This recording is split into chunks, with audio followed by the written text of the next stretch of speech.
आप देख रहे हैं voice of nation news.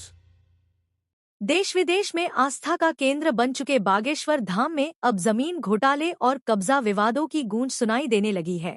Uttar Pradesh के मुजफ्फरनगर से आए निकुंज गोयल ने छतरपुर में एक प्रेस कॉन्फ्रेंस कर भूमाफियाओं के खिलाफ बड़ा खुलासा किया है। निकुंज गोयल, जो एक होटल व्यवसायी हैं, उन्होंने 1 साल पहले बागेश्वर धाम के पास होटल बनाने के उद्देश्य से एक प्लाट खरीदा था। उन्होंने दावा किया कि स्थानीय व्यक्ति गोलू महाराज कदारी वालों ने उनसे 72 लाख रुपए में जमीन दिलवाई थी, जिसकी बाकायदा रजिस्ट्री भी हो चुकी है। निकुंज गोयल का कहना है कि उन्होंने यह मुद्दा छतरपुर कलेक्टर की जनसुनवाई में उठाया, लेकिन अब उन्होंने पत्रकारों के सामने आकर पूरा मामला उजागर कर दिया है।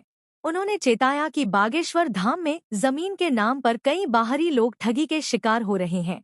हमने पूरी रकम दी, रजिस्ट्री हमारे नाम पर है, फिर भी अब हमें डराया धमकाया जा रहा है। कब्जा नहीं दिया जा रहा, बल्कि धमकियां मिल रही हैं। निकुंज गोयल ने प्रशासन से सुरक्षा और न्याय की मांग की है। हमारे से गोलू महाराज ने पैसे लिए थे जमीन के। गोलू महाराज कौन? गोलू महाराज यहीं के एक प्रॉपर्टी डीलर है। उन्होंने अपना प्रॉपर्टी डीलर का एक ऑफिस बनाया हुआ है सन्यासी धाम के नाम से।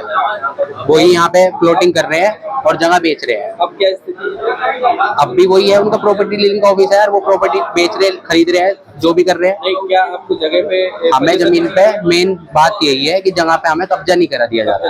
हाँ जी, रजिस्ट्री हो चुकी है। हाँ, रजिस्ट्री हमारे नाम ही है, सब कुछ हमारे नाम है। हमने पैसे दे रखे, उसका हमारे पास प्रूफ है। धाम से कितने पैसे दिए थे आप? है जी, धाम से लगभग 100-200 मीटर दूर जमीन होगी हमारी। कितने पैसे दिए थे आप? हमने 70,40,000 रुपए उनको उसके लिए थे जमीन के 800 रुपए के हिसाब से, और 1-1.5 लाख रुपए से ऊपर हमारे रजिस्ट्री में लगे थे। अब तो हम यही चाह रहे हैं जी, हमारी जमीन पर हमें काम करने दिया जाए। हमारे गुरुदेव का हमें आज्ञा है कि होटल बनाओ वहाँ पे, वो काम करने दिया जाए। महाराज के प्रति कैसी आस्था है? महाराज तो हमारे लिए जी भगवान है। महाराज इतना बड़ा काम कर रहे हैं, हिंदू राष्ट्र के लिए इतना मेहनत कर रहे हैं। वो 20-20 घंटे जाग रहे लोगों के लिए, वो अपने लिए थोड़ा ना जाग रहे, हम लोगों के लिए तो जाग रहे हैं। वो गोलू महाराज जो है वो बागेश्वर धाम की सख्त आपको सबको दिख ही रहा है कि वो उनकी छवि को ही खराब कर रहे हैं।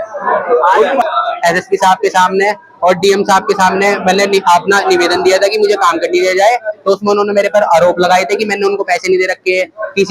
उन्होंने किसी पत्रकार को ये कहा कि क्या नाम है, मैंने जमीन ही नहीं बिकवाई। किसी को कहा कि हम दूसरे की जमीन पे कब्जा कर रहे हैं। तो कितने पैसे दिए? हमने गोलू महाराज के खाते में लगभग 20-25 लाख रुपए तो अपने खातों से, मम्मी के, पापा के, अपने पार्टनरों के खाते से डाल रखे। उन्होंने हमें 2-4 अकाउंट और दे रखे थे, उनमें उन लोगों के अकाउंट में पैसा डाल रखे। हम तो मुजफ्फरनगर से हैं। कब से आ रहे हैं बागेश्वर? हम तो 4 साल से आ रहे, 2021 से। कि मैंने 3 साल पहले जमीन ली थी, जब मैंने उसको दिखाया कि जब जमीन कैसी थी, फिर दोबारा दिखाया कि फिर जमीन के बराबर में होटल वगैरह बने, और उस जमीन की मेरे को नाम उन्होंने रजिस्ट्री करवा रखी। हमारे नाम कब्जा, हम दूसरे की जमीन पे कैसे कब्जा कर लेंगे जितनी दूर आके? अगर हमारी जमीन पे कब्जा करेंगे, हम दूसरे की जमीन पे कब्जा करेंगे, तो 800 किलोमीटर दूर आके कौन कब्जा करेगा जी? पहली बात तो ये। और जब हमारी पे कब्जा हो रहा है तभी तो हम कह रहे हैं कि हमारा नाम इतना गलत हो रहा है यहाँ पे।